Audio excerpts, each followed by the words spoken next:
Audrey Vernon, vous êtes l'auteur et l'interprète du premier one-man show économique intitulé « Comment j'ai épousé un milliardaire ». Vous le jouez tous les jeudis à 20h au Sentier des Halles à Paris et vous y parlez aussi bien du CAC 40, du Kazakhstan, du classement mondial des grosses fortunes du magazine Forbes ou des pages saumon du Figaro. Ce qui est amusant, c'est que j'ai l'impression que les travailleurs sont soumis en fait à une triple peine. C'est-à-dire qu'à la fois, ils travaillent. Ensuite, ils consomment, ce que les grands chefs d'entreprise ne font pas forcément, puisque souvent, ils possèdent leurs fournisseurs, donc ils se redistribuent à eux-mêmes, donc ils dépensent chez eux. Et la troisième chose, c'est que aussi, ils payent des impôts. Contrairement aux grandes entreprises du CAC 40, qui, pour un quart d'entre elles, ne payent pas d'impôts. Et en moyenne, elles payent 8% d'impôts. Alors, je ne sais pas s'il y a des gens dans la salle qui payent 8% d'impôts. C'est le rapport du Conseil des prélèvements obligatoires. C'est magnifique. Effectivement, qui dit qu'en moyenne, les entreprises du CAC 40 payent 8% d'impôts en France. Mais tout le monde, les responsables, ils ont un nom. Quand on parle de cinéma, on cite le nom des acteurs. Je ne comprends pas pourquoi en économie, on cite jamais le nom des hommes les plus riches du monde, de Carlos Slim élu, Bill Gates, Warren Buffett, Bernard Arnault. Les gens ne savent pas que quand ils vont chez Sephora, ils vont chez Bernard Arnault. Et quand ils achètent un produit Christian Dior chez Sephora, ils donnent 2 fois à Bernard Arnault. Ça ne devrait pas s'appeler Sephora, ça devrait s'appeler chez Bernard. Comme ça, les gens, ils sauraient. Oui, ne citez pas trop de marques. Parlez plutôt de Bernard. Les marques, non.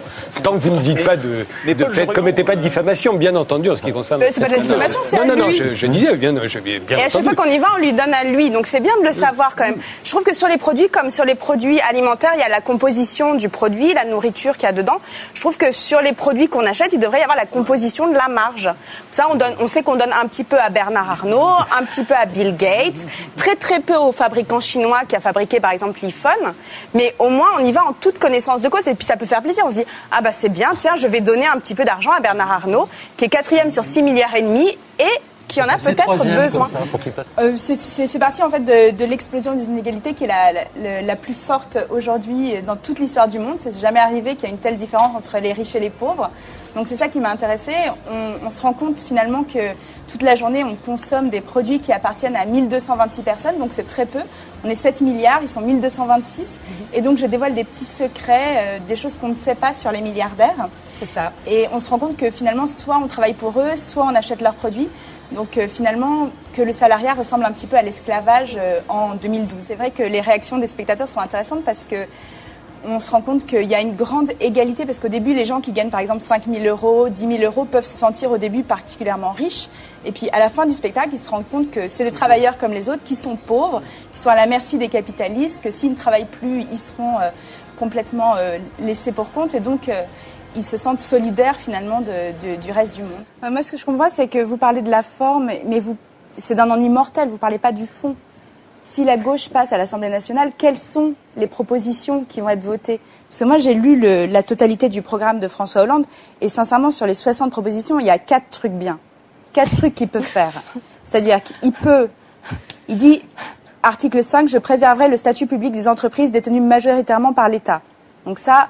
conserver les entreprises publiques en tant qu'entreprises publiques, on sait que c'est bon pour les peuples, donc ça, il peut le faire. Après, il peut conserver le statut de l'hôpital public comme hôpital public, ça, il peut le faire, et il peut retirer les troupes d'Afghanistan. Et après, dans ce programme, il y a des choses... Il ne peut absolument rien faire. Par exemple, il dit « J'interdirai aux banques françaises d'exercer dans les paradis fiscaux ». Il ne peut rien faire. Il sera mis fin aux produits financiers toxiques qui enrichissent les spéculateurs et menacent l'économie. Il ne peut rien faire non plus. J'aimerais dire une autre chose aussi. Par exemple, il dit qu'il propose une nouvelle politique commerciale pour faire obstacle à toute forme de concurrence déloyale. C'est-à-dire est-ce qu'il va empêcher, lui, avec ses petits bras, tous les iPads et les iPhones de rentrer en France? Comment il va faire ça? Comment il va faire pour que les produits chinois qui sont fabriqués dans des conditions atroces socialement ne rentrent pas en France? Ça, j'aimerais bien savoir, par exemple. D'accord. Mais quand on voit à quel point vous êtes passionné par certaines causes, et puis apparemment on vous écoute, vous n'avez pas envie de vous engager politiquement? Non, parce que je pense que les politiciens n'ont aucun pouvoir puisqu'ils sont l'émanation du pouvoir économique. Donc ils sont juste là pour légaliser ce que le pouvoir économique a envie de faire passer comme loi. Donc ils sont juste là pour valider. Donc du coup, j'ai pas tellement envie de... Pour changer,